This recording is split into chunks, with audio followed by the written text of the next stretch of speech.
I always wanted to put on an event in poker where you couldn't buy in, where you had to earn your way in. So in my mind, I dreamed up this Tournament of Champions idea, where you had to win a poker tournament with a buy-in of $200 or higher somewhere in the world during the calendar year to be eligible to play in my Tournament of Champions that I was going to create. I was patterning it after the Tournament of Champions of golf, because a friend of mine was on the golf tour, played in the tournament. I thought, this is the coolest thing. Poker should have this same thing. But I wanted it to be multiple games, which had never been done for a championship event. And so I've had it multiple games, and I put this event on, and that tournament is what led me to my jobs with Party Poker, with the World Poker Tour. But I actually transitioned from the poker playing side of over to the business side of poker by putting on my dream, which was the Tournament of Champions. And I did it for 3 years, never made any money, of course.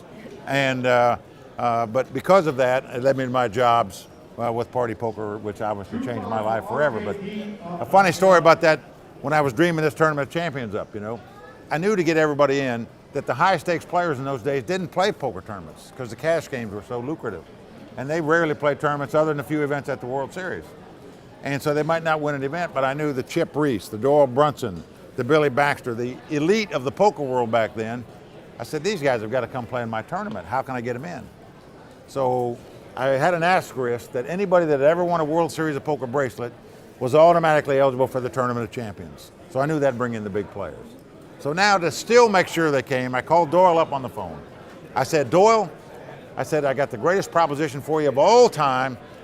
I said, I'm going to make you the most famous poker player in the world.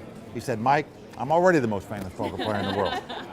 I said, I'm going to let you host the Tournament of Champions of Poker.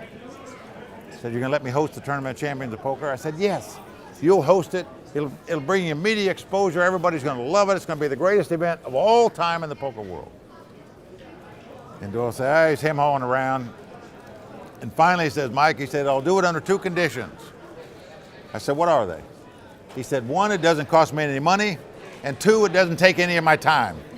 I said, deal. I said, you got a deal. So Doyle hosted my first Tournament of Champions. All the great players in the world came to that. This was 1999.